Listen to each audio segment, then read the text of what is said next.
This is the story of Iktomi and the boulder. Iktomi is a trickster character for the indigenous people of the American Great Plains. Sometimes he is a spider, and sometimes he is a man. Iktomi likes to make jokes and play tricks and do things backward. One day, Iktomi was walking along. He was on his way to visit his friends and relatives in the next village. He had on his finest buckskins, and he had a new blanket folded over his shoulder. He had applied his face paint carefully, red and yellow and white stripes on his cheeks, and black rings around his eyes. "I am very handsome today," said Iktomi. "The girls will all want to look at me." Iktomi went on his way, and the sun rose higher in the sky. Iktomi's face paint began to get sticky. "It is very hot today," said Iktomi. "I wish I hadn't worn so many clothes." Up ahead, Iktomi saw a great boulder rising up out of the hills and the short grass of the plains. He sat down in its shade to rest and cool off. And then Iktomi got an idea. "Grandfather Boulder," said Iktomi, "I am worried about you. Out here in the hot sun, you could get sunburned. I would like to offer you my blanket." And Iktomi took off his blanket and shook it out and spread it over the great boulder. And Iktomi went on his way. He walked on, and now he began to hear rumblings in the distance. He saw dark clouds gathering in the sky. "It may rain, and the rain will ruin my fine clothes. Maybe I need my blanket after all." And so Iktomi hurried back to where his blanket still lay stretched out over the boulder. Now Iktomi jerked the blanket off the rock. "You are just a rock. You will not get sunburned. You do not need my blanket, but I do." And so Iktomi folded his blanket back onto his shoulder and went on his way. Now the lightning flashed and the thunder rumbled and the rain poured down. Iktomi sheltered under his blanket. "It is a good thing I went back for my blanket," said Iktomi. Soon the rain stopped. Iktomi shook the raindrops off his blanket and folded it again onto his shoulder and went on his way.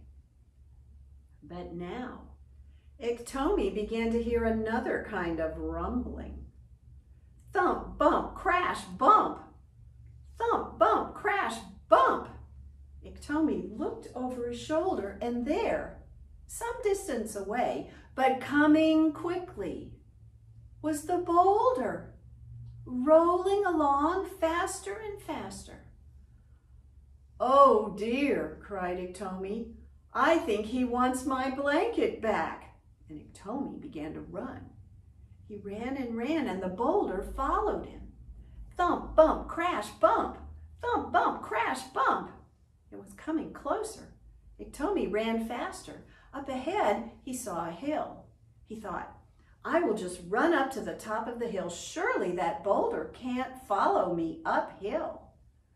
But when Iktomi reached the top of the hill, there was the boulder rolling along up the hill behind him.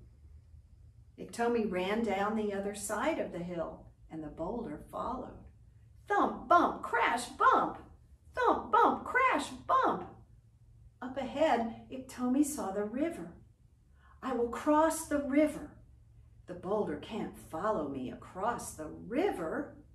And so Iktomi ran down the bank and splashed across the river and threw himself on the other bank, exhausted. He sat facing the water with his legs stretched out in front of him. But to his surprise and horror, the boulder came rolling along down the bank and splashed into the river, bounced across the river, and landed on the other bank, and rolled slowly up over and onto Iktomi's legs. "Help! Stop! Get off!" Iktomi began to slap and hit at the boulder with his hands and his arms, pushing and shoving, but the boulder did not move. "Help! Help!" cried Iktomi. A herd of buffaloes came by to see what was happening. "Younger brothers," cried Iktomi, "I was crawling on this boulder and it rolled on top of me. Please help me get the boulder off my legs." And so the buffalo hooked their horns under the boulder and pushed and shoved with their great wide woolly heads, but they could not move the boulder. Now a herd of elk and some antelopes came over to help.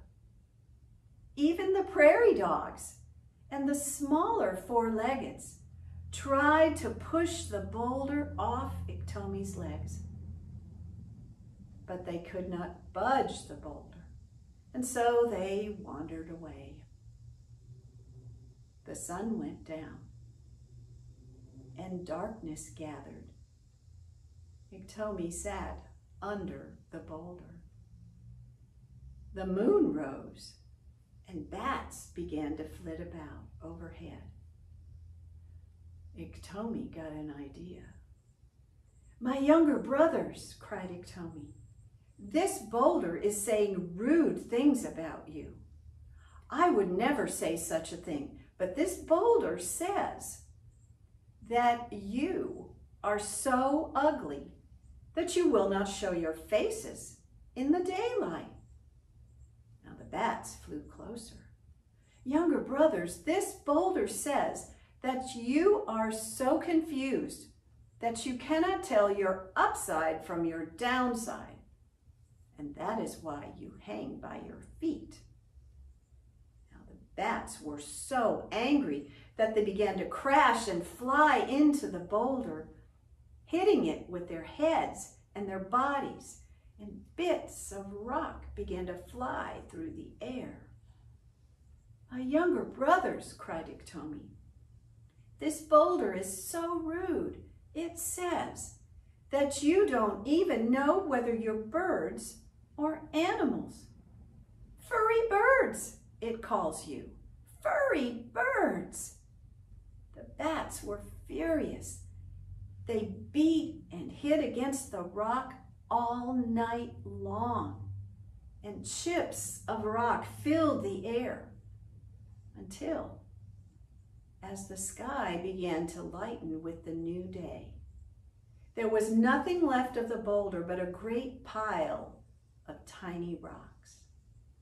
"Well," said Iktomi, "I guess you taught that boulder a lesson." And now, as the sun rose, Iktomi got up and he dusted the bits of rock off his fine buckskins. He folded his blanket once again over his shoulder, and Iktomi went on his way. And that is how the Lakota Sioux explain why bats have flattened faces and why there are bits of rock all over the plains.